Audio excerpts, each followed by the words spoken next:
if we're starting the more aggressive sections. Well, I guess and this is kind of an interesting place to play this piece because I feel like it's a really big space. And this is maybe more of an intimate kind of piece, where your dynamics need to be really, really soft and really, really big. So talk to me about how you have really gone about making sense of this piece for yourself. My teacher says it's like a dream about Bach, kind of. Like you're kind of reminiscing Bach's pieces, and then all of a sudden it's modern intrusion, basically a big, what Bach would have been in modern day. Oh, interesting, yeah. So, and you've played the E major? No, I haven't. You actually. haven't? Okay. She said I should learn that next. So it's a really interesting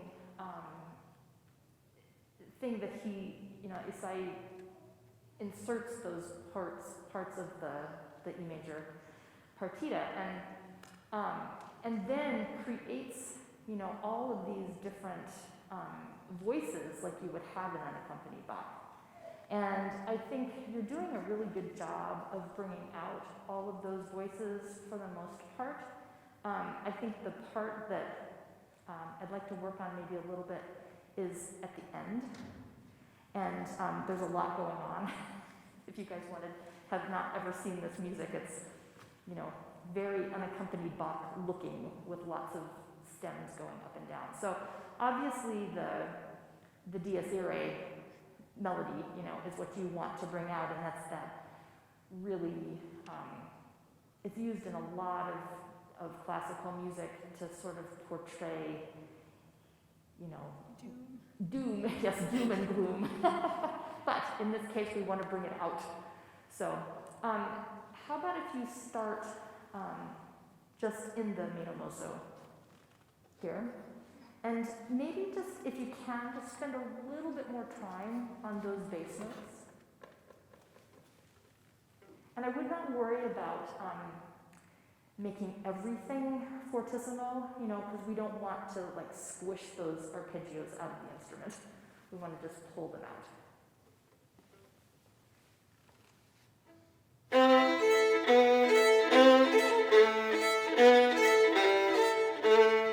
Yeah, good.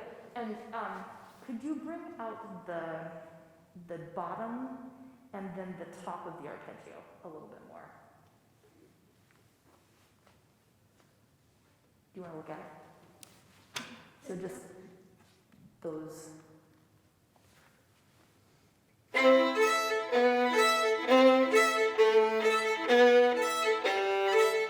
Okay, now let your bow run a little bit more so that we actually hear the arpeggio.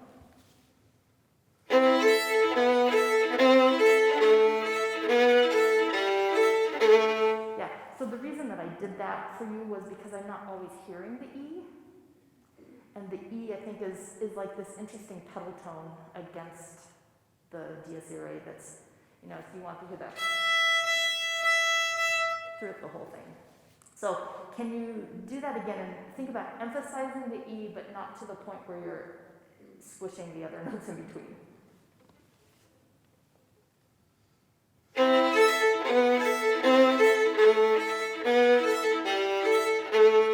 That's more successful. Yeah, good. Now can you go on and add the top voice? So now you want to have the A pedal tone, but you want to hear in between. Wait, so start at the Meno mosso again, or No, start at where it goes backwards.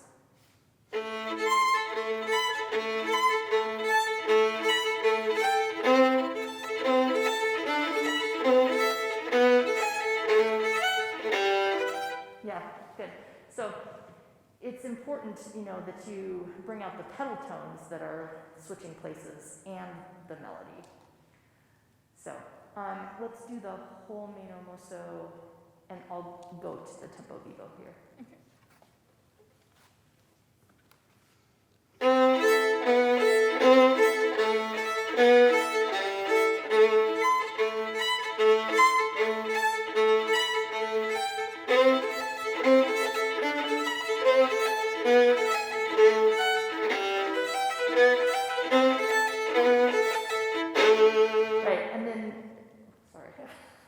I forget that I have this on.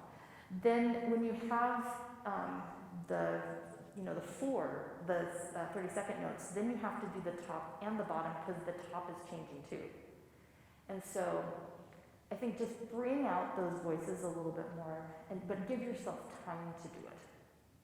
You're not with a piano, so you can do whatever you want. As far as the tempo goes. Now I want to go to the middle just a little bit. Actually, no, I want to go here. Can you just spend a little bit more time on the slurring? Because it's so different from what else has happened. And the slurring, I think, can be more like you're gooey into the string. And yeah, so let's just start right there.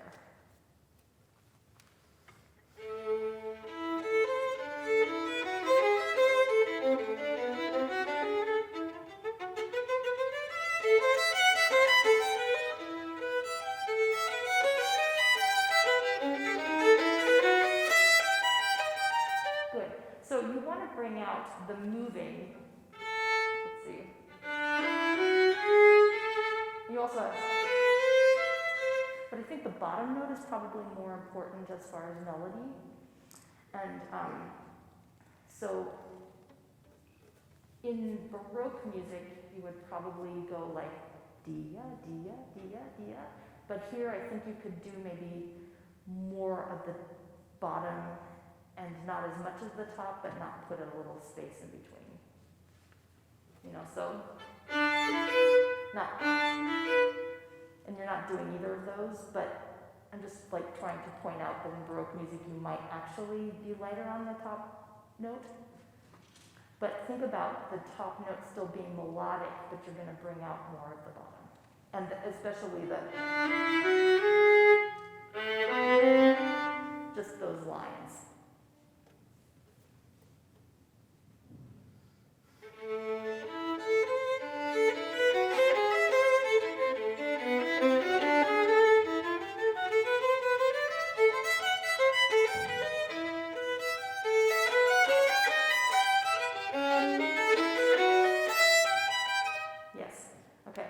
And then still make sure that you have, like there's not a ton of, dynamics, but here it's important to do that big swell, especially because you're getting higher than you've been. So, okay. And then the part that I love this middle part here, where you have like all of these different voices that are sort of changing position, and it feels to me like a waltz, like suddenly Ysaye wanted to waltz, and Bach, he doesn't really waltz, but he has minuets, so maybe it's some kind of an homage to that. So could you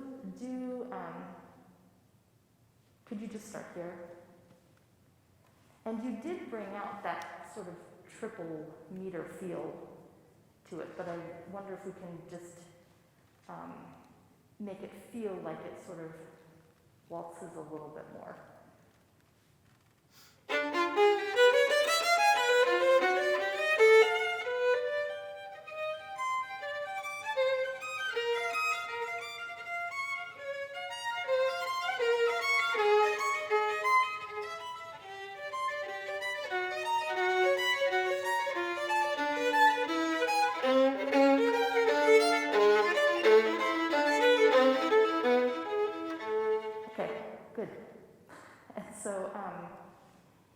what notes are you thinking are the most important in this middle section?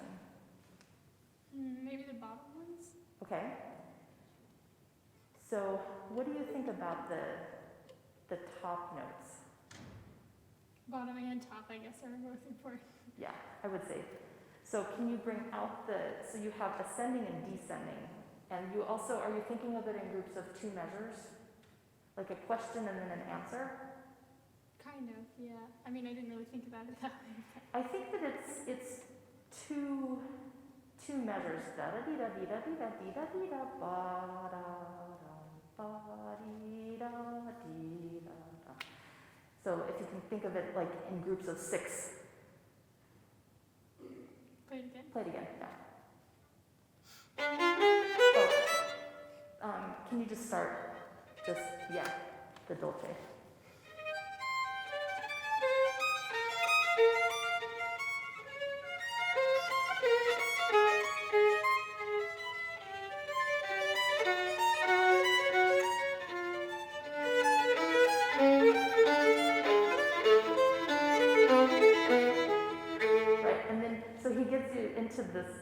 Lulls you into this feeling of 1, 2, 3, 4, 5, 6, 1, 2, 3, 4, 5, 6, and then you're like 1, 2, 3, 1, 2, 3, 1, 2, 3. So, and the voices that I'm wanting to hear are so you have those, and then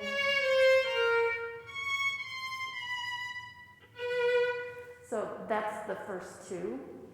And so that's switching whether the bottom one and the top one are important. So if you can bring those out. So you have da da da and then da da da, then da da da da da da. Oh. Yeah, it's really a neat thing. So can you try thinking about those two melodic components? I think with a piece like this, it's super important that it doesn't just sound like da da da da da da da, but that you're really bringing out the melodic content.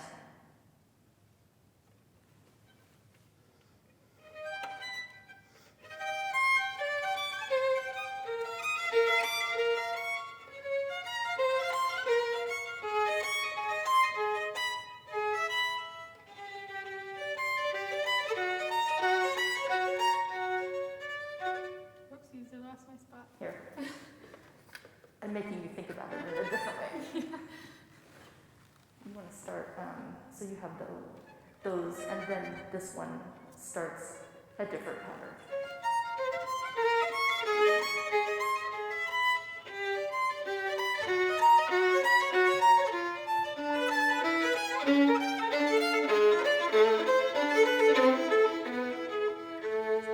Good, and like in the G minor adagio, where you had those like, and now moments that were sort of like turning a corner in a phrase. You have sort of those moments in here where he takes the listener harmonically into something that you would never have expected. So go ahead and bring out those more jaggedy internal rhythms.